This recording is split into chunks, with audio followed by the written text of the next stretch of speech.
दुनिया में हर प्रकार के लोग कथा कराते हैं, धनवान लोग कथा कराते हैं, और ये भी जरूरी नहीं है कि धनवान ही कराते हैं। अभी रिसेंटली मैंने कुछ दिन पहले एक कथा की थी, और वो कथा एक सामान्य से पत्रकार ने कराई। जैसे मैं पहुंचा उस स्थान पर, तो लेने के लिए जब आए तो मैंने उन्हीं से ही पूछा, मैंने कहा कथा कौन करा रहे हैं? बोले मैं ही करा रहा हूँ। हाफ शॉर्ट्स में थे और टी शर्ट थी। मैं तो देख के पहले मैंने कहा आप सच में बहुत लोग आएंगे, कर लोगे सब व्यवस्था? बोले हाँ महाराज जी, हम पर श्री जी ने कृपा कर दी है। मैंने कहा कैसी कृपा हुई आप पे? तो बोले गलती से मेरे अकाउंट में बहुत सारे पैसे आ गए हैं।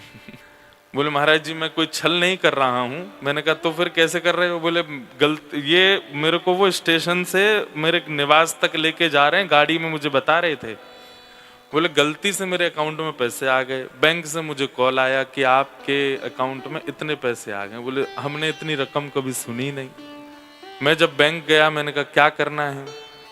तो बोले कि कोई संस्था से पैसे आए हैं। बोले हमने रिवर्ट मैसेज डाला है और संस्था को भी इन्फॉर्म किया है कि आपके यहाँ से इतने पैसे आए हैं इस अकाउंट में, अगर वहां से कोई एक्शन होगा तो पैसे रिवर्ट हो जाएंगे, और नहीं हुआ तो फिर आप क्या करोगे? बोले मैं कथा कराऊंगा। और श्री जी की ऐसी कृपा, वो पैसे संस्था को इन्फॉर्म कर दिया, फिर भी उन्होंने लिए नहीं पैसे। बहुत दिनों तक प्रतीक्षा की, जब नहीं कुछ हुआ तो फिर उन्होंने मन बनाया, बोले अब तो मैं कथा कराऊंगा, और ऐसे नहीं कराऊंगा, पूरे शहर को सुनाऊंगा, बड़ी कथा कराऊंगा। उसका 1 रुपया भी मैं अपने यूज में नहीं लूंगा। मुझे बस ये है कि भंडारा हो, कथा हो, लोग बाग आए, पेट पूजा भी करें और ज्ञान पूजा भी करें, थोड़ा ज्ञान भी लें। मैं तो उसको देख के मैंने, सच में तुम्हारी कथा तो श्री जी ही करा रही है भैया, तुमको पैसा कहाँ से आया, किसने भेजा, कैसे किया? तो जरूरी नहीं है कि कथा धनवान ही कराते हैं। पर हमारे पिताजी बोले कि धनवान लोग भी कथा कराते हैं, बिजनेसमैन भी कथा कराते हैं, हर प्रकार के लोग कथा कराते हैं।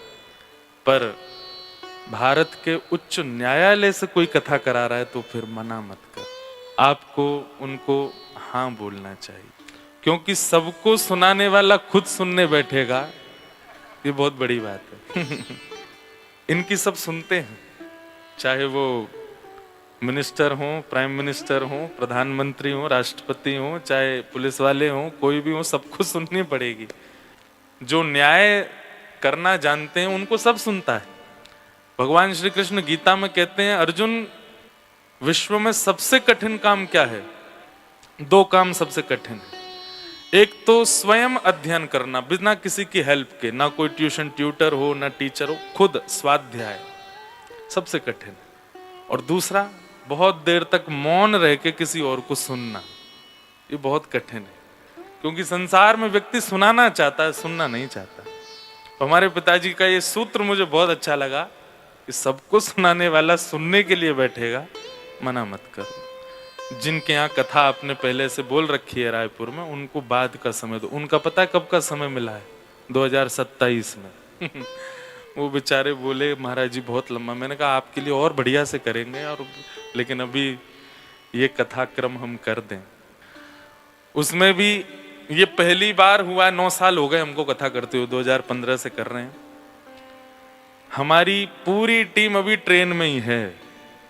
रांची में कल कथा पूरी हुई, झारखंड में शाम को राजधानी से सब लोगों को आना था। मैं रात में जगन्नाथपुरी गया, दर्शन किए जगन्नाथ भगवान के। आज सुबह भुवनेश्वर से आया हूं। तो हमारी पूरी टीम, सारे म्यूजिशियन, हमारी भागवत जी, हमारा माइक का सेटअप, हमारे सब वीडियो वाले, सब लोग अभी ट्रेन में ही हैं। प्रयागराज में इतनी लेट हो गई बीच में, अभी तक कोई नहीं आया है। कहां तक बताएं, हमारे वस्त्र भी अभी ट्रेन में ही हैं, ये भी किसी से मांग के पहन के आए हैं। क्या छुपाना आप सबसे।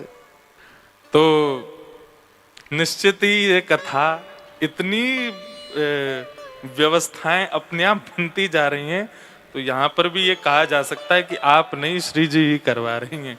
तभी कहीं ना कहीं सब व्यवस्था होने के बाद भी बन पा रहा है सब कुछ। तो ये बड़े सौभाग्य की बात है कि आप हम सब लोग यहाँ एक बहुत मतलब ये मैं आपको कह दूं तो कोई अतिशयोक्ति नहीं, क्योंकि मैं वक्ता हूं इसलिए नहीं बोल रहा हूं, लेकिन ये बहुत आपको ऐसी अपॉर्चुनिटी मिली है कि आप इसको गवाइएगा नहीं, क्योंकि कथाओं में आप इस प्रकार बैठ के कथा नहीं सुन सकते जैसे आप यहां बैठे हो। जिस प्रकार की व्यवस्था, जिस प्रकार का एक ऑरा यहां बन गया है, ये कथाओं में नहीं मिलता। दूसरी बात, हमारे शास्त्र आज्ञा करते हैं कि जिज्ञासा जिसके चित्त में होती है ना, ज्ञान उसी के चित्त में टिकता है। सूत्र है, अगर कोई व्यक्ति जिज्ञासु नहीं है तो ज्ञान नहीं टिकेगा। इसलिए जिज्ञासाएं लेकर के बैठिएगा कथा में। कोई भी आपके मन में प्रश्न हो, कथा से संबंधी हो या आध्यात्म से संबंधी हो, आप कथा के बीच में नहीं बोलेंगे, लेकिन आप लिख करके रखिए। और या तो जब मैं यहाँ से जाऊं या मैं जब आऊं, मेरे से पहले व्यास मंच पर अपना प्रश्न भिजवा दीजिए। अगर मुझे आता होगा तो मैं 3 घंटे के भीतर ही आपका उत्तर दूंगा। नहीं आता होगा तो रात में अध्ययन करके अपने गुरुजनों से पूछ के बताऊंगा, क्योंकि सर्व संपन्न कोई नहीं होता संसार में। लेकिन फिर भी आप लोग जिज्ञासाएं जरूर कीजिएगा। और तीसरी बात, एक एक्सपीरियंस लेके देखिएगा किस चीज का, कि जिज्ञासा प्रकट कीजिएगा लेकिन मुझसे पूछिएगा नहीं। 2 दिन तक कथाएं सुनिएगा, 2 दिन में कथा अपने आप उत्तर देगी आपको, आपके प्रश्न का, आपकी जिज्ञासा का। ये कोई चमत्कार नहीं है। श्रीमद् भागवत कोई ग्रंथ नहीं है, कोई किताब नहीं है, कोई पोथी नहीं है, साक्षात श्री कृष्ण है। और मैंने अपने 9 वर्षों में, और मेरे पूज्य पिताजी महाराज लगभग 50 वर्षों से कथा कर रहे हैं, यह अनुभव किया है कि कोई भी श्रोता जिज्ञासा प्रकट करता है, व्यास के मुख से अपने आप उसका उत्तर आ जाता है। वो कुछ, मैं ऐसा नहीं कहूंगा कि आप ये सोच रहे हैं मैं बताऊं, भाई ये सब जादूगरी नहीं आती हमको। लेकिन कथा कहते कहते कोई अर्जुन कृष्ण संवाद चल रहा है, कृष्ण उद्धव संवाद चल रहा है, गोपियों के साथ कोई बात चल रही है, उसी बीच में ही मैं कुछ ऐसा अपने आप प्रकट होता है। और ये मेरे साथ नहीं, जो भी व्यास मंच पर बैठते हैं कथा वक्ता, उनकी कथा में जिज्ञासा का उत्तर अपने आप प्रकट होता है। क्योंकि श्रीमद् भागवत कोई ग्रंथ किताब पोथी नहीं है, साक्षात कृष्ण बैठे हैं आपके सामने, और ये सब जानते हैं सामने जो बैठे हैं ये क्या विचार कर रहे हैं, वक्ता से मुझे वो बुलवाना है। एक बार बद्रीनाथ में मेरी कथा थी। एक 6 वर्ष का बालक कथा में आया और उसने मुझसे एक प्रश्न किया कि 6 वर्ष का बालक, 2 प्रश्न किए। पहला प्रश्न तो ये था कि महाराज जी, हम जन्म लेने से पहले कहाँ थे? और बोले, मैंने कथाओं में सुना आप कहते हैं कि हम भगवान के पास थे, तो फिर हमसे क्या अपराध हो गया जो ठाकुर जी ने हमको धरती पे भेज दिया, खुद से दूर क्यों किया? पहला प्रश्न। और दूसरा प्रश्न उसने कथा से संबंध में किया कि जब अश्वत्थामा को, कथा आएगी तो विस्तार से आप सुनेंगे, अश्वत्थामा ने निर्दोष बालकों को मार दिया, तो अर्जुन जब अश्वत्थामा को मारने लगा तो भगवान ने ऐसा क्यों कहा कि ब्राह्मणों को नहीं मारना चाहिए? और यदि भगवान ऐसा कहते हैं कि ब्राह्मणों को नहीं मारना चाहिए, तो खुद ने रावण को क्यों मार दिया? रावण भी ब्राह्मण था। ये 2 मेरे प्रश्न है। 6 वर्ष का बालक ये प्रश्न कर रहा है। पहला प्रश्न का उत्तर तो मैंने उसको तभी दे दिया था।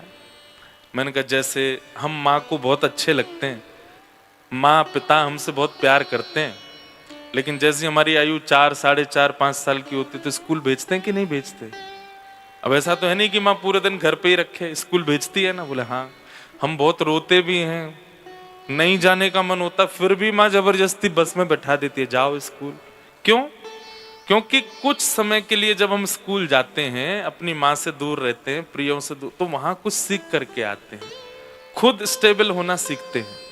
ऐसे ही हम हमेशा ठाकुर, अब ये बालक के समान उत्तर दिया गया, लेकिन ये आध्यात्मिक उत्तर भी यही है कि ठाकुर जी के पास हमेशा रहते हैं। ठाकुर जी कहते हैं, भाई अब जाओ संसार रूपी विद्यालय में जाकर के कुछ सीख के आओ। अनेक प्रकार के स्वभाव वाले, अनेक प्रकार के व्यवहार वाले लोग तुमको मिलेंगे, उनके बीच स्टेबल होके दिखाओ। और तुमको कभी कभी गाइडेंस करने के लिए कथाएं, राम कथा, कृष्ण कथा, भगवत गीता आदि, ये सब ट्यूशन भी कहीं कहीं मिलेंगे। उनसे तुम गाइड कर पाओगे, अपने आप को सिखा पाओगे कि आगे के परीक्षाओं में मुझे क्या करना है। संसारिक विद्यालय है, यहाँ हम सब विद्यार्थी आए और यहाँ सीखने ही आए, हर दिन सीख रहे हैं हम। तो ठाकुर जी ने हमको पृथ्वी पर क्यों भेजा? सीखने के लिए भेजा, जैसे एक माता पिता किसी बालक को भेजते हैं। दूसरे प्रश्न का जो उसने उत्तर मांगा, मैंने कहा बेटा ये तो मैं पढ़ के बताऊंगा कि ठाकुर जी ने ऐसा क्यों कहा कि ब्रह्म बंधुर न हंतव्य। भगवान ने दो लोगों के लिए कहा है, एक तो ब्राह्मणों को और दूसरा स्त्रियों को मृत्यु दंड नहीं देना चाहिए। अब न्याय में तो जो भी है, हमारे भारत के न्यायालय में जो भी डिसीजंस लिए जाते हैं वो एक अलग पक्ष है, पर ठाकुर जी ने दो लोगों के लिए कहा आध्यात्मिक पक्ष से कि ब्रह्म बंधुर न हंतव्य और स्त्रियों को भी मृत्यु दंड नहीं। तो मैंने कहा मैं देखता हूं कहां ठाकुर जी ने ऐसा क्यों कहा, और फिर जब कहा तो खुद क्यों मारा। श्रीमद् भगवत गीता में भगवान ने वर्णाश्रमों का वर्णन किया और उसमें एक उत्तर मिला कि जो व्यक्ति जिस वर्ण का है, यदि वो उस वर्ण के नियमों का पालन नहीं करेगा, जिस वर्ण के नियम का पालन करेगा, मेरे सन्मुख वो उसी वर्ण का माना जाएगा। ब्राह्मण के धर्म क्या है? पढ़ना, पढ़ाना, दान लेना और दान देना, चार काम हैं ब्राह्मण के। पहला पढ़ना, पढ़ाना। मैं आपको ज्ञान नहीं दे सकता अगर मैं स्वयं नहीं अध्ययन किया होगा। तो आप लोग मुझे अगर प्रणाम भी करेंगे और कहीं ना कहीं आप लोगों से इतना भी कम मेरे पास नॉलेज है, तो आपका प्रणाम मुझे गिर देगा नीचे, आज नहीं तो कल। तो ब्राह्मण के चार कर्म, पढ़ना, पढ़ाना, दान देना और दान लेना। लेने पे तो सब हावी हैं, देने ज्ञान देने पे तो सब हावी हैं और दान लेने पे सब हावी हैं। बस दो बातें भूल जाते हैं, ज्ञान लेना भी आवश्यक है और दान देना भी आवश्यक है ब्राह्मणों को। तो भगवान जब वहां कहते हैं कि जो वर्णाश्रमी अपने वर्ण का कर्म ना करके दूसरे के वर्ण का कर्म करेगा, तो मेरे सन्मुख वो उसी वर्ण का माना जाएगा। रावण ब्राह्मण है, लेकिन अस्त्र लेकर के ठाकुर जी के आगे खड़ा है, जो कि क्षत्रियों का धर्म है, इसलिए मारा गया। ठाकुर जी ने वहां विचार नहीं किया, रणभूमि। ये मैंने उसको उत्तर दिया 3 दिन बाद। 3 दिन तक तो मैं उससे फेस टू फेस शक्ल ही नहीं मिला पा रहा था। मैंने कहा छोटा सा बालक, इसको क्या बताऊं मैं। तो ये उत्तर मिला कैसे? प्रश्न किया। अब मैं रोज कभी भागवत जी में देखता हूं, कभी भगवत गीता में देखता हूं, कभी गुरु, अब बद्रीनाथ में नेटवर्क नहीं आते, गुरु जी का फोन नहीं लगता, लेकिन गुरु जी ने कहा था कि भाई जिज्ञासा मन में रखो और भागवत जी के सन्मुख जाओ, भागवत जी अपने आप उत्तर देती है। भागवत जी से नहीं मिला, भगवत गीता से मिला, लेकिन मिला भागवत जी की कृपा से। तो इसलिए ये कुछ बातें जो मैंने कही है, जिज्ञासा जरूर रखिएगा और मुझसे पूछिएगा। नहीं पता होगा तो अगले दिन बताऊंगा, और नहीं तो एक प्रैक्टिकल करके देख लीजिएगा। कुछ सोच करके बैठिए, बस 2 दिन कथा सुनिए, आपका उत्तर मिलेगा, अपने आप व्यास के मुख से प्रकट होगा। तो ये अपॉर्चुनिटी मुझे और आपको बहुत अच्छे से मिल गई है। बिल्कुल हमारा 1-to-1 कन्वर्सेशन चलने वाला है अगले 7 दिन तक। 2 चीजों का विशेष ध्यान रखिएगा। पहली तो निद्रा देवी, ये कुंभकर्ण की पत्नी है, और इसका यहाँ इस सभागृह में, पंडाल में तो मैं जिम्मेवारी लेता हूं नहीं आएगी, लेकिन यहां मुझे थोड़ा सा अभी पहले दिन से ही बहसा लग रहा है, क्योंकि जिस प्रकार का माहौल है वो आक्रमण आप पर कर सकती है। क्योंकि निद्रा देवी, जब कुंभकर्ण मार दिए था रावण ने, तो निद्रा देवी बोली मैं बदला लूंगी राम जी आपसे। तो राम जी बोले कैसे लोगी? आपके वैकुंठ में ताला लगवाऊंगी, मैं स्वर्ग में ताला लगवाऊंगी। बोले क्यों लगवाऊं? बताओ कौन जाता वैकुंठ? तो बोले जो नाम जप करते हैं, भजन करते हैं, कीर्तन करते हैं, शुद्ध जीवन जीते हैं, गुरुजनों की आज्ञा मानते हैं, कथाएं सुनते हैं, वो लोग जीते हैं। बोले इन सब चीजों को जो बहुत अति मात्रा में करेगा, मैं उसके ऊपर ही जाके बैठूंगी। इसलिए नाम जप करने वाले को भी नींद आती है, कथा सुनने वाले को भी नींद आती है, ध्यान कर मेडिटेशन करने वाले भी सो जाते हैं मेडिटेट करते करते। पहला दिन महात्म्य सुनाया जाता। महात्म्य मतलब महत्व, उसका महत्व क्या है। तो महात्म्य की चर्चा हम लोग करेंगे। क्यों कथा सुनाई जाती है, उसके क्या प्रोसेस हैं, क्यों उसका इतना इतना सब जगह क्रेज है, क्यों, क्या उसके नियम होते हैं, सब कुछ बताया गया सूक्ष्म रूप में, मैं आप सबको बताऊं। आज महात्म्य, कल से फिर प्रथम स्कंद से कथा होगी, श्रीमद् भागवत में 12 स्कंद हैं। हर स्कंद में अनेक अध्याय, किसी में 10 अध्याय, किसी में 20 अध्याय, किसी में 11 अध्याय। इस प्रकार भागवत बहुत विस्तृत है। 18,000 श्लोक हैं। कितने? 18,000। लेकिन क्योंकि व्यास जो है वो प्रवचन कर रहा है, इसलिए उसको नियम नहीं है कि उसको 18,000 श्लोक ही पूरे करने। इसलिए वर्णम पंच विप्राणाम, 5 ब्राह्मण, एक यहाँ बैठे हैं, बाकी के भीतर बैठे हैं, एक यहाँ बैठे हैं, ये सब बैठ करके 18,000 श्लोकों का पाठ करेंगे पूरा। लेकिन इनका क्रम केवल जो कथा करवाते हैं ना, उनकी पूर्ति के लिए होता है, उनके परिवार के लिए, उनकी सुख समृद्धि आदि के लिए। प्रवचन जो होता है वो सबके लिए होता है। यहां पर मुख्य मुख्य श्लोक और मुख्य मुख्य विषयों पर बोला जाता है। तो आज महात्म की चर्चा है, हम महत्व की चर्चा सुनेंगे। और क्योंकि एक बात और, मैं अपना परिचय दे दूं, मैं रस पक्ष का वक्ता हूं। मैं रस ज्यादा कहना पसंद है मुझे, लेकिन जब वो होता है कि मैं माहौल देख करके बोलता हूं, जैसा माहौल बन जाएगा इस सभागृह का वैसी कथा होगी। तो अगर एक भी यहां रसपक्ष का व्यक्ति आ गया तो कथा रसपक्ष में जाने से आप नहीं रोक पाओगे। रसपक्ष मतलब फिर वो अंतरंग लीलाएं ठाकुर जी की, प्रिया प्रियतम का मिलन और वो भाव का प्रसंग ज्यादा रहेगा। तो इस प्रकार की बातें हैं। आइए महात्मा में हम लोग प्रवेश करते हैं। सच्चिदानंद रूपाय विश्वोत्पत्त्यादि हेतवे तापत्रय विनाशाय श्री कृष्णाय वयं नमः। महात्मा का पहला श्लोक, कुछ मत डालो, ऐसे रहने दो। महात्मा का पहला श्लोक, यहां भगवान का परिचय दिया गया है। एक प्रकार से श्रीमद् भागवत क्या करती हैं, सुनने वाले व्यक्ति को 7वें दिन तक कृष्ण अपने से लगने लगेंगे। अभी आप श्री कृष्ण को क्या मानते हैं? भगवान, परमात्मा, ईश्वर। पर जब 7वां दिन पूर्ण होगा तो जरूरी नहीं सब, पर आप में से कुछ लोग उनसे कोई संबंध बना चुके होंगे। जैसे, वैसे कंपैरिजन तो नहीं करना चाहिए, लेकिन पता नहीं क्यों मन में भाव आ रहा है तो मैं कर देता हूं। जैसे मूवीज देखने वाले लोग जब देखने जाते हैं तो कैरेक्टर को देख करके, एक्टर को देख करके, जब तक मूवी पूरी होती है तब तक उससे कुछ ना कुछ रिलेट कर लेते हैं। कई बार पता है कि पिक्चर है, नाटक है, लेकिन फिर भी आंखें भर आती हैं। पता है पिक्चर है, नाटक है, लेकिन फिर भी कुछ ना कुछ होता है। पर वहां का संबंध कैसा होता है? 1-2 दिन वाला होता है बस, वो फिर आप नॉर्मल हो जाते हो, अपने दिनचर्याओं में आ जाते हो। पर यहां अगले 7 दिनों में आप जो कनेक्शन बनाएंगे ठाकुर जी से, वो लाइफ टाइम रहेगा। वो आप उसको चाह करके भी नहीं तोड़ पाओगे। मीराबाई को उनकी माताजी ने केवल एक बार कह दिया था।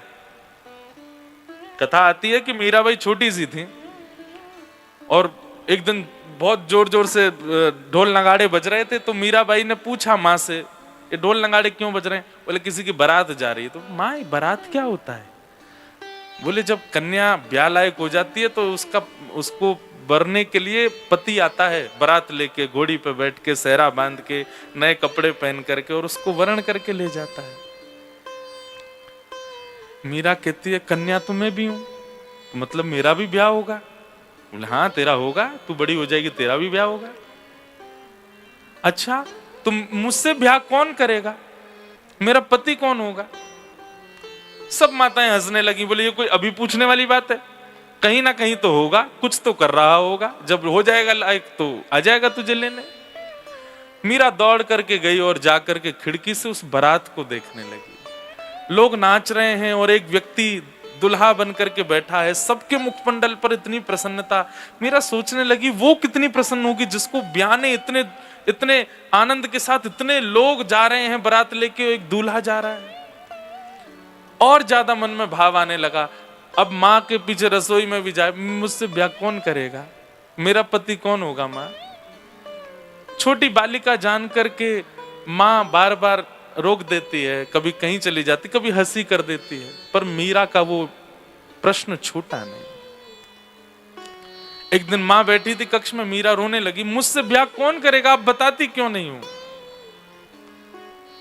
तब मां ने मजाक में बोल दिया, वो बैठे ना दूर मुरली मनोहर गोपाल जी, यही ब्याहेंगे तुझसे, यही आएंगे तुझसे ब्याह करने, जा।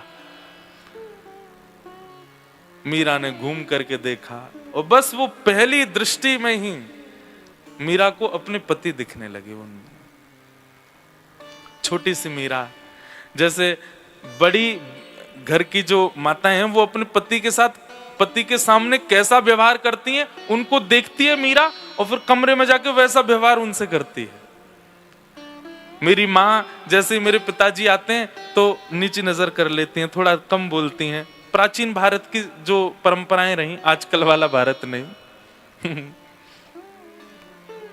कोई बात नहीं, अच्छा है, परिवर्तन संसार में होता ही रहता, पर हाँ कई चीजें मुझे थोड़ी अटपटी लगती हैं। हो सकता है आप लोगों को मेरी बात ये अच्छी ना लगे, जैसे कोई माता अपने पति का नाम ही बोल देती है ना, जब रमेश महेश सुनो ये कर दो, मन में थोड़ा सा पता नहीं क्यों पीड़ा सी हो जाती है उस समय।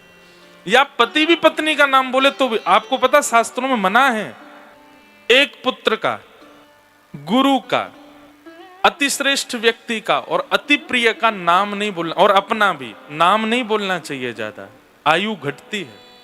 इसलिए गुरुजनों का नाम नहीं बोलते हम, परम पूजनीय हैं, महाराज जी हैं, ऐसा वैसा उपाधियां लगाते हैं आगे। अब जैसे हमारे देश के राष्ट्रपति भी हैं, तो कोई सीधे उनका नाम बोल दे तो कितना बवाल हो जाता है सब जगह, क्योंकि यहाँ के लोग उसको रेस्पेक्ट पक्ष में देखते हैं, पर शास्त्रीय पक्ष में भी नहीं बोलना चाहिए। श्रेष्ठ व्यक्ति को उपाधि से ही बुलाना चाहिए, उसका नाम नहीं बोलना चाहिए। दूसरा, पति का या पत्नी का स्पष्ट नाम नहीं बोलना चाहिए। इसलिए हमारी पूर्वज लोग, हमारे जो माताजी पिताजी, सब लोग पिताजी माँ को या तो उसके बेटे की माँ के नाम से बोलेंगे, ए भाई चंदू की माँ सुनो ऐसा करो, या माँ जो है सुनो करुणा के पिताजी ऐसा कर दो, ऐसा ऐसा करके बोलते थे। स्पष्ट नाम कभी कभी बात अलग है, पर स्पष्ट हमेशा नहीं बोलते थे। उसके पीछे कारण है कि स्वच्छंद नाम में दोष आ जाता है। अपना नाम भी बार बार नहीं बोलना चाहिए, जैसे इंद्रेश ये करेगा, इंद्रेश नहीं बोलता कोई भी। अपना नाम भी नहीं बोलना चाहिए, उसमें अभिमान मान झलकता है और उससे भी आयु घटती है। और एक पुत्र या एक पुत्री घर में है, उसका भी स्पष्ट नाम नहीं बोलना चाहिए। उसको भी फिर निकनेम की परंपरा भी वहीं से ही प्रारंभ हुई। हमारे ये शास्त्रीय बात है। पर हाँ, निकनेम ये सब नहीं होते थे जो आज रखे जाते हैं। निकनेम भी अच्छे वाले होते थे। आज तो पता ही नहीं चलता कि पेट का नाम है कि बच्चे का नाम है। एक से ही लगते हैं दोनों।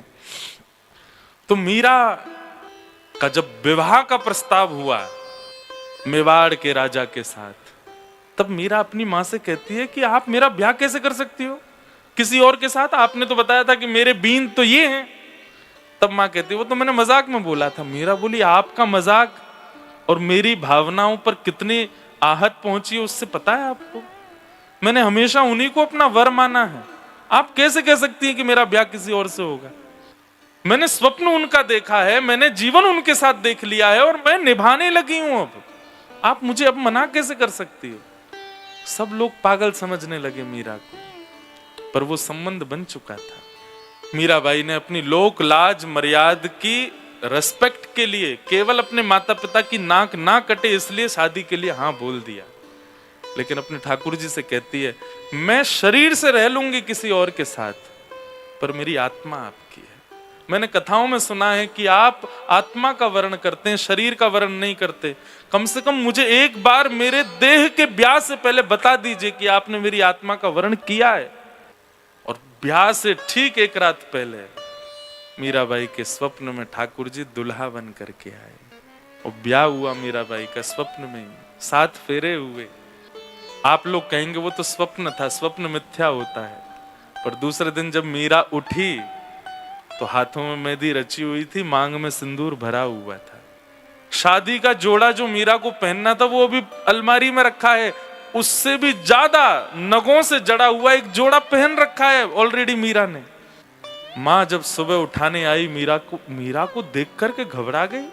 मांग में सिंदूर, हाथों में मेहंदी, नया जोड़ा शादी का, जाने कहां से, ये तो हमारे परिवार में ही किसी के पास नहीं है, ये कहां से ले आई। आकर के मीरा को उठाया, उठते ही मीरा हंसने लगी और रोने लगी। कहां गई थी, ये क्या करके बैठी है तू।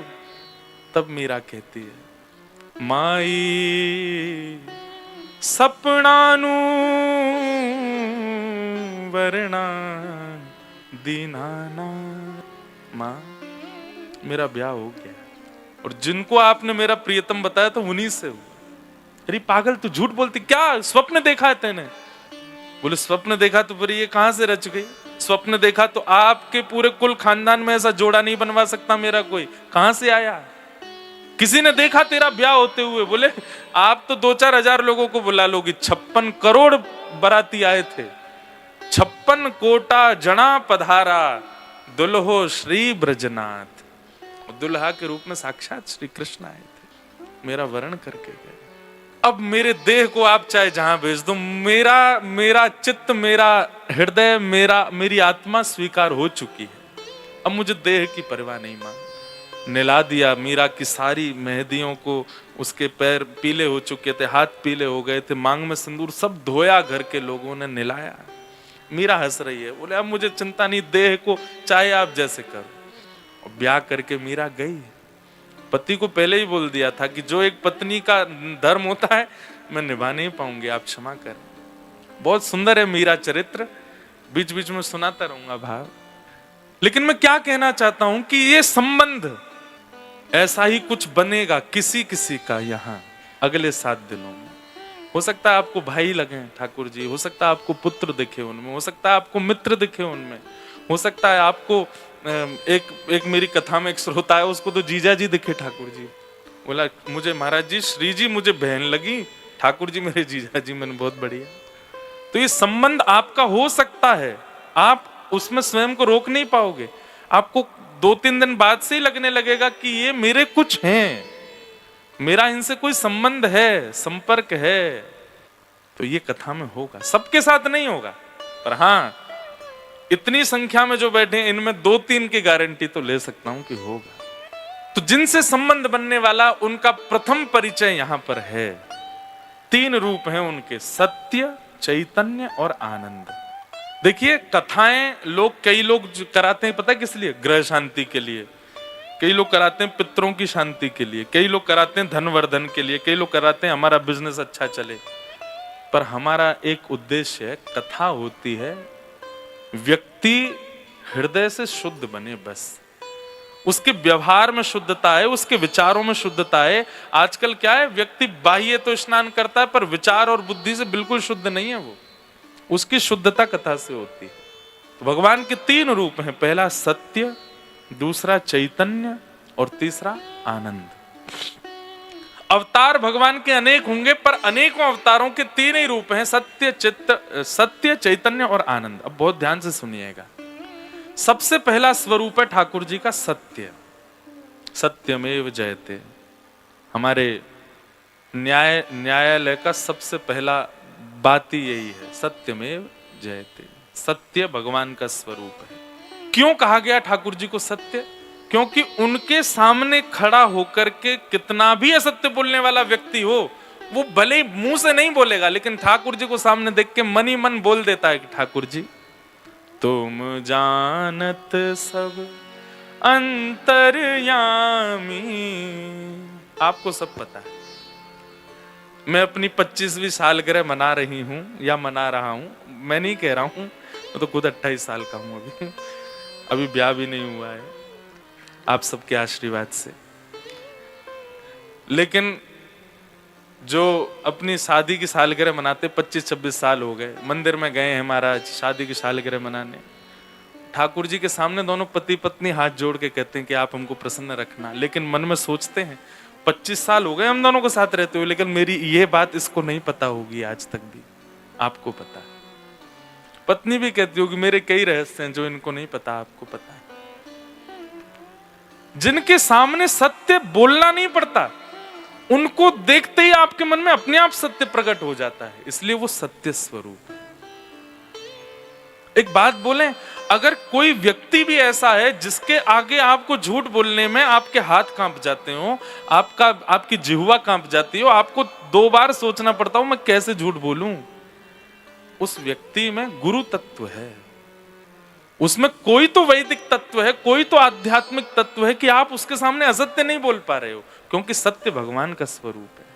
उनके सामने सब सत्य अपने आप हो जाता है, स्वीकार हो जाता है। अच्छा, एक बात होती है सत्य होना और एक होता है स्वीकार करना। ठाकुर जी के आगे स्वीकार होता है। आप कभी मंदिर जाओ, लोग वागे सब करते हैं ठाकुर जी, क्यों? सब पता है आपको, मेरे सारे चिट्ठे रखे हैं आपके पास में। क्षमा भी उसी से मांगी जाती है जिसको सत्य पता होता है। इसलिए भगवान का स्वरूप क्या है? सत्य। आपके न्यायालय में तो कसमें खिलवानी पड़ती हैं, हाथ वाथ रखवाने पड़ते हैं, फिर भी झूठ बोलते हैं लोग, क्योंकि वहां बोलना है, सबके सामने स्वीकार करना, और वो नहीं करेगा व्यक्ति। वो आपको फिर उस पर कुछ ना कुछ पुलिस वालों से कह के कुछ करवा के उससे सत्य उगलवाना पड़ता है। पर ठाकुर जी के आगे सत्य अपने आप स्वीकार होता है।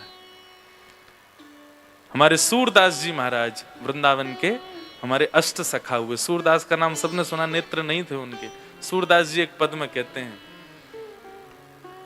कौन कुटिल खल कामी मोसम,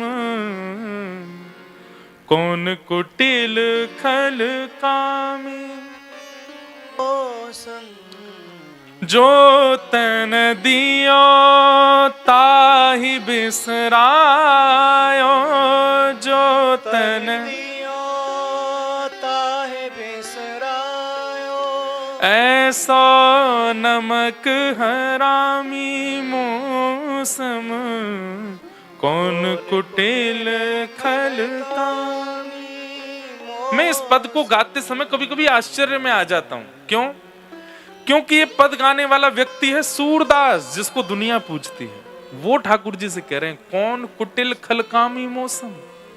सूरदास सामान्य नहीं है, सूरदास के पास नेत्र नहीं है, पर सूरदास की उपस्थिति से जड़ मूर्ति भगवान की हिलने लग जाती थी। वो सूरदास कह रहे हैं कि कौन कुटिल खलकामी मौसम। हम 4 दिन से तिलक क्या लगाने लग गए, हम तो दुनिया के आगे ऐसा दिखाने लग जाते हैं कि हमसे ज्यादा कोई संयमी नहीं, हमसे ज्यादा कोई क्रोधहीन व्यक्ति नहीं, हमसे ज्यादा कोई कामहीन व्यक्ति नहीं, हम में तो कुछ भी दोष नहीं है, हम तो सर्वगुण संपन्न है। 4 दिन में हमारी ऐसी स्थिति हो जाती है। वो सूरदास कह रहे हैं कौन कुटिल खलकामी मौसम। इसका मतलब क्या है? दोष सबके अंदर है, अपराध सबके अंदर है, पर जिसके सामने स्वीकार हो वो परमात्मा है।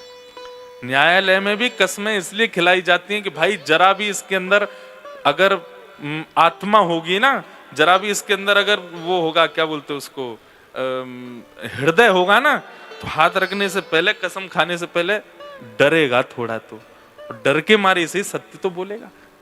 क्योंकि कहीं ना कहीं हमारा भारत राष्ट्र ये जानता है कि भगवान के आगे झूठ नहीं बोलेगा, इसलिए कसम खिलवाते हैं।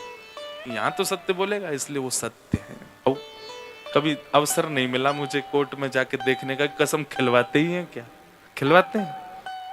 रुका तो मैं सुप्रीम कोर्ट में ही हूँ, अब किसी दिन देखूंगा कैसे होता है। पता नहीं देखने को मिलेगा कि नहीं, भगवान करे हमको देखने को मिले ही ना, कभी कोर्ट में जाने का अवसर मिले ही ना। लेकिन बात स्पष्ट होती है कि भगवान सत्य है, उनके सामने सत्य स्वीकार होता है। और अगर कोई असत्य बोलता भी है ना, उसको चिंता हो जाती है रात भर, मैंने झूठ बोल दिया। ठाकुर जी के आगे झूठ बोलते हैं, वो तो सब जानते हैं, उनके सामने झूठ बोल दिया। वो बात अलग है कि कोई इतने ऊंचे लेवल का कैदी हो जाए या दोषी हो जाए, उसको फर्क ही नहीं पड़ता भगवान से, वो तो खा ही जाएगा कसम। पर हाँ, जरा भी उसके अंदर जहन में आत्मा होगी तो घबराएगा। दूसरा, ये मैं इसलिए कह रहा हूं, अगर कोई व्यक्ति मंदिर नहीं जाता, अगर कोई व्यक्ति नित्य हवन नहीं करता, अगर कोई व्यक्ति नित्य आराधन नहीं करता, लेकिन सत्य बोलता है, तो एक मंदिर जाने वाले, एक नाम जप, एक हवन आदि करने वाले व्यक्ति के समान उसको पुण्य प्राप्त होता होगा, क्योंकि वो सत्य बोलता है। अच्छा, एक और बात बताएं, सत्य भी कहां बोलना चाहिए, कैसे बोलना चाहिए, कितना बोलना चाहिए, यह भी आध्यात्म सिखाता है, यह भी प्रवचन ही सिखाते हैं। जो व्यक्ति आध्यात्मिक नहीं होता ना, कई लोगों से आप मिले भी होंगे जीवन में, बहुत धनवान हो जाते हैं, बहुत रिच हो जाते हैं, बहुत ज्यादा जीवन में मिल जाता है ना सब कुछ, अध्यात्म से थोड़े कट ऑफ रहते हैं। ऐसे लोगों का स्वभाव कैसा हो जाता है? मुंह पर बोलना, जिसकी जो दोष है तुरंत बोल देना। मेरे हिसाब से ये एक दोष है, ये अच्छा ही नहीं है। आपको किसी की कोई बात अच्छी नहीं लगती तो आप ये बोल, ऐसा उसको कवर अप और कर देते हैं, मैं तो जो होता मुंह पे बोल देता हूं, भाई सुनो तुम आज ऐसे ऐसे कर रहे थे। अब आप अपनी तो इमेज ऐसी बना रहे हो कि आप सब सत्य बोलते हो, पर वो सत्य अच्छा नहीं है, क्योंकि आपके सत्य से कितनों का हृदय पीड़ा में चला जाता है। तो सत्य भी कहां बोलना चाहिए, कैसे बोलना चाहिए, कितना बोलना चाहिए, ये भी आध्यात्म सिखाता है। तो भगवान का पहला स्वरूप क्या है? सत्य। दूसरा स्वरूप क्या है? चैतन्य। क्या है? चैतन्य। चैतन्य किसको कहते हैं? चैतन्य का उल्टा क्या होता है? जड़। जैसे ये लोहा, ये क्या है? जड़ है। और मैं कौन हूं? मैं चैतन्य हूं। मुझे सर्दी लग रही है, मुझे गर्मी भी लगती है, मुझे प्यास भी लगती है, भूख भी लगती है, मैं सोता भी हूं, उठता भी हूं। हम सब जड़ नहीं है, मृत्यु के बाद हम जड़ हो जाते हैं, पर जीवित अवस्था में हम सब चैतन्य। ठाकुर जी चैतन्य हैं, जड़ नहीं। मैं कथा में कहा करता हूं कि वो अष्ट धातु के हैं, वो मार्बल के हैं, वो ब्लैक पत्थर के हैं। ये एक चैलेंज है मेरे और आपके आगे। ले बेटा, मैं स्टैचू बन के खड़ा हूं, अगर तेरे में सामर्थ्य हो तो जैसे मीरा ने, जैसे सूरदास ने, जैसे कबीर दास ने, जैसे तुलसीदास ने, जैसे अनेक अनेक साधकों ने मेरे जड़ में से चैतन्य को प्रकट कर दिया, तू भी कर। ठाकुर जी एक गेम खेल रहे हैं हमारे साथ में। अभी मैं रांची में था, वहां ये भाव आया। एक गेम खेलते थे हम लोग बचपन में, स्टैचू। आज भी पता नहीं बच्चे खेलते हैं कि नहीं। उसमें एक व्यक्ति जो है वो 10 तक गिनती गिनता है, 1 2 3, पीछे सारे बच्चे अलग अलग आकृति बनाते हैं, और फिर 10 गिनती होते ही बोलता है स्टैचू, और फिर जो जैसी अवस्था में होता है वैसे रुक जाता है। अब उसका काम क्या है? इन सबके जड़त्व को तुम चैतन्य बनाओ। किसी का भी हाथ हिला, कि कोई भी हंस गया, किसी की आंख ब्लिंक हो गई, तो वो गेम से आउट हो जाता है। भारत में जितने भी ठाकुर जी ना, ये सब हमारे साथ गेम खेल रहे हैं, सब जड़ बन के खड़े हैं। कोई यूं खड़ो है, कोई यूं खड़ो है, कोई यूं बैठे हैं, कोई अलग अलग मुद्राओं में है। और मुझे और आप सब लोगों को चैलेंज किया गया है कि तुम बेटा हमारे स्टैचू को हटा के दिखाओ। है तो वो चैतन्य, वो साक्षात चैतन्य मेरी तरह ही हैं, पर वो हमारी एबिलिटी चेक कर रहे हैं कि तुम मुझे हंसा पाओगे कि नहीं, तुम मुझे बिठा पाओगे कि नहीं, तुम मुझे नचा पाओगे कि नहीं, तुम मुझे उठा पाओगे कि नहीं। कई लोगों को इससे फर्क ही नहीं है, उनको तो स्टैचू ही लगते हैं, स्टैचू ही बने रहो, हाथ जोड़े प्रणाम करे चलते बने। लेकिन कई लोगों को लगता है कि ऐसे क्यों है? ठाकुर जी चैतन्य है। आज के बाद किसी भी मंदिर में जाइए, कभी भी ये मत कहिएगा ये कौन सा पत्थर है, या ये कौन सा धातु है, या ये कौन सा स्टोन है। नहीं, आप ये समझ जाइएगा मेरी बात याद करके कि भाई ये गेम चल रहा है और स्टैचू खड़ा है, मुझे इनको हंसाना है, मुझे उनको उठाना है, और उसके लिए मेरे अंदर स्किल्स होनी चाहिए उनको उस स्थिति में ले जाने की, और वो स्किल्स यहीं सिखाई जाएंगी, यहाँ बताई जाएंगी। आप लोगों के मन में प्रश्न आ सकता है, आप हमको सिखाने की बात कर रहे हो, आपने कितने स्टैचू चैतन्य कर दिए? आप भी पूछ सकते हैं। ये बताने की बात नहीं है, पर जहां भी दर्शन करने जाते हैं ठाकुर जी के, अनुभव होता है कि जड़ नहीं है। कल जगन्नाथ जी का दर्शन किया रात्रि में, श्री जगन्नाथ महाप्रभु। जैसे दर्शन करने के लिए जाते हैं तो मानो ऐसा लगा कि ठाकुर जी मानो बड़े प्रसन्न हो गए हों। और किस लिए प्रसन्न हो? वो मेरे गांव ते कोई आयो, वृंदावन ते आयो, देखो उड़ीसा पुरी आयो। केवल इतना भाव आ गया चित्त में। ये चैतन्यता नहीं है कि उनको देख करके आपको ऐसा लगने लग जाए। अच्छा, फिर क्या हुआ? मंदिर के सारे पुजारियों ने व्यवस्था करी, भोजन की, प्रसाद की, वहीं मंदिर में ही महाप्रसाद की। तब उसके प्रति क्या भाव आया? ये नहीं कि मैं कथा वक्ता हूँ, ये सब मेरी कथा सुनते हैं इसलिए मुझे प्रसाद पवा रहे हैं। मैंने कहा ये ऐसा लग रहा है जैसे गांव का कोई व्यक्ति आता है तो घर के सारे लोग लग जाते हैं इसको खिलाओ पिलाओ। तो ये सारे अनुभव चैतन्य से कम है? ये चैतन्य। तो भगवान का दूसरा रूप क्या है? चैतन्य। और ठाकुर जी का तीसरा रूप क्या है? आनंद। आप लोग कथा सुन रहे हैं और पिछले 1 घंटे से कथा चल रही है। इस समय जिस स्थिति में आप हो, इस समय जिस स्थिति का आप अनुभव कर रहे हो और हर दिन ये स्थिति बढ़ती जाएगी, यही आनंद है। अच्छा, आनंद और सुख में अंतर क्या होता है? इंद्रियों को जो सुख मिलता है और वो मिलने के बाद घटने लग जाता है, वो सुख कहलाता है। जैसे कि आपको कोई खाने की वस्तु अच्छी लगती है, एक बार, दो बार, तीन बार, चौथी बार में क्या होगा? उसका सुख घटने लगेगा। लेकिन आनंद किसे कहते हैं? कितना भी उपभोग किया जाए, उसके उपभोग में सुख का घटता ना हो, वो आनंद है। पता नहीं चलेगा, आपको 7 बज जाएंगे, कथा विश्राम होगी, आप कहोगे हो गई बस इतनी जल्दी, कल से तो 4 बजे से होगा, तो और आपको अरे 7 बजे हो गई पूरे, आप तीसरे दिन कहने लगेंगे महाराज जी आध पौन घंटा बढ़ा दिया करो, कोई दिक्कत नहीं है, अच्छा लग रहा है, आनंद आ रहा है। ये जो अच्छा लग रहा है ना, इसको आनंद कहते हैं। यहां आपकी इंद्रियों को सुख नहीं दिया जा रहा है। कई बार एंटरटेनमेंट जो होता है ना, वो अगर मन को नहीं भाता है ना, तो आप आधे में ही छोड़ के चले जाते हैं। पर ये एंटरटेनमेंट नहीं है, ये एनलाइनमेंट है। आपके अंदर का जो भाव है, उसको जागृत करने के लिए है। ये मनोरंजन नहीं है, मनुमंथन है। और ये मनुमंथन ही आनंद को जन्म देगा। मंथन से मक्खन प्रकट होता है, इसी मनोमंथन से आनंद प्रकट होगा, और वो आनंद ही श्री कृष्ण है। इस समय जो आपकी प्रसन्नता है ना, वो प्रसन्नता ही श्री कृष्ण है। ये भगवान के 3 रूप हैं। पहला सत्य, दूसरा चैतन्य, और तीसरा, पहला जो है सत्य, वो करणीय है, करना पड़ेगा। दूसरा जो है चैतन्य, वो देखना पड़ेगा। और तीसरा जो है आनंद, वो अनुभव होगा। सच्चिदानंद रूपाय। इन्हीं भगवान के कर्म क्या है? बोले विश्व की उत्पत्ति करना, पालन करना, संहार करना। विश्व को बनाना, फिर उसका पालन करना, फिर उसको नष्ट कर देना। विश्वोत्पत्त्यादि हेतवे। फिर तीसरी बात आई, ठाकुर जी का गुण क्या है? तो तापत्रय विनाशाय, 3 प्रकार के तापों का जो उपशमन करते हैं, ऐसे श्री कृष्णाय वयम नमः। अच्छा, एक बात, ये तापत्रय विनाशाय जो कहा गया है,